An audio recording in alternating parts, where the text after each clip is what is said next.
Tell us a little bit about what you've learned through life, but also at Lawrence about mentoring, the subject of mentoring, especially with persons of color.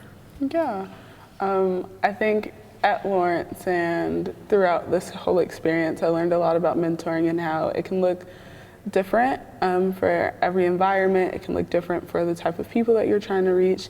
Especially as a woman of color, I would like to focus on like young women of color, and that type of mentoring looks different than someone who doesn't identify with the same background as myself, but they still need that same support. They need the same type of guidance, the same type of curriculum standing, and I think just understanding how other organizations have done that and have done it well so far will serve me well in life and as I transition into my real career. I always knew that mentoring could be a peer-to-peer or a like non-lateral environment, but I never knew how to describe it. And I believe like with my conversation with City on the Hill, I was able to understand that it could be more circular and more like a nucleus instead of just a 1, 2, 3 person line. And it's really interesting to think about your mentoring group as a family instead of just like a cohort of people. And I think that's a different aspect of mentoring that I hadn't really tapped into. So you used the term I had not heard before, circular mentoring. Are you going to copyright that? That's a pretty interesting phrase. Kind of unwrap that a little bit, because it involves, we're looking at mental health, for example, and which is a teens helping teens kind of approach, which might be a mentoring approach in a way. Unwrap that circular mentoring a little bit, and give me your thoughts as you evolve in this brand new product you're developing.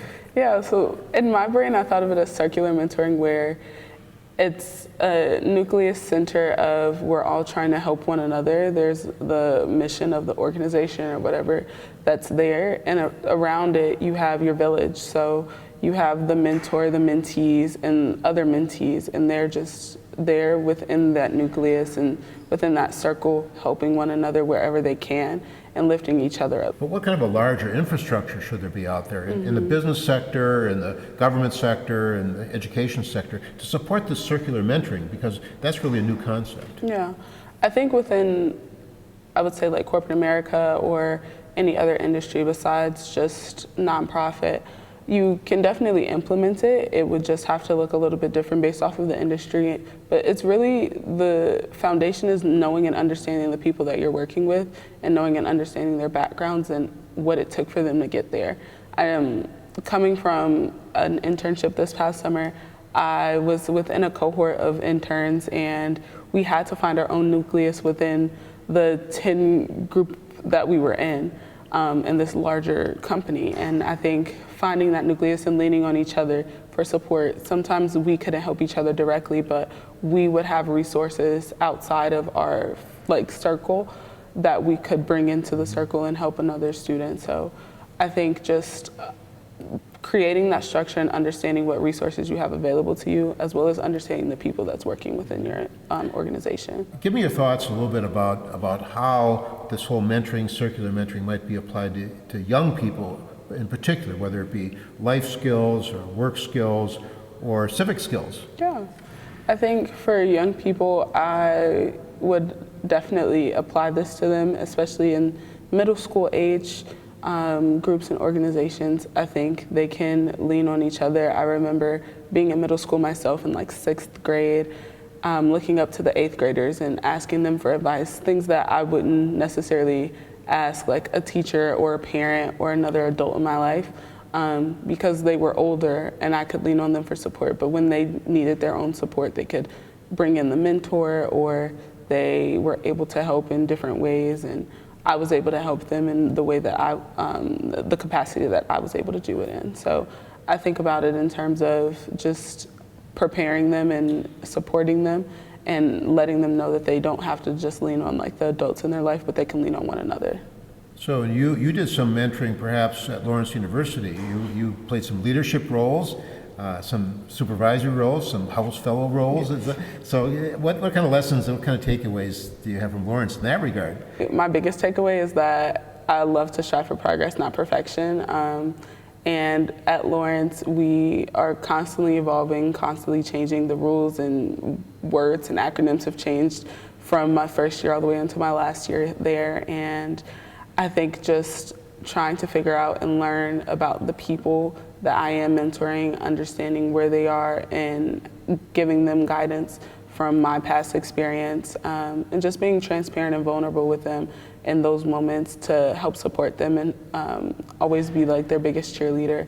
I think those experiences have like shaped me into the leader that I am now, and it wasn't perfect the entire time, but definitely learning along the way. And I'm now glad to say that they are now taking on the same leadership roles that I once was in. So I feel like that was a great outcome of my leadership and relationship building with them.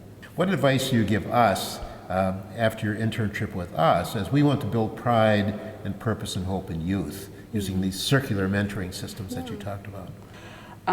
Reach out to the organizations that are currently doing that within the community. They have some type of mentoring, and see where they are falling short and try and support their mentoring programs within that. Using sports as something to engage young people and get their interest and attention, and then work with them on these important things like mental health. Yeah, absolutely. I definitely think sports is a great hook for young people because it's something that you can utilize later on in life when you're talking about health, mental health. It's all connected. You can't really talk about physical health without talking about mental health and vice versa. So I definitely think sports is a great opportunity and a way into the doors, but I also want to recognize that for everyone, sports is not the only way to enter into the conversation. So just acknowledging that there can be other ways to connect and engage with youth.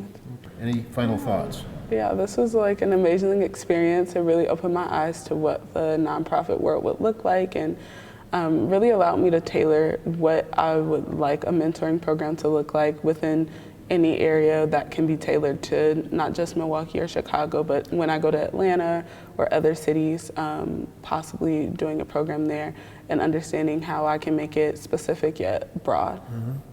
One final point, you mentioned City on the Hill, and obviously they're a special organization, a partner with WAGET, and they have a very ambitious objective of limiting poverty in 3 zip codes in Milwaukee. So do you have any general thoughts on the people that you met and you worked with and you learned from at City on the Hill? Yeah, everyone at City on the Hill was really welcoming and nice. They were very insightful and great. Thank you so much.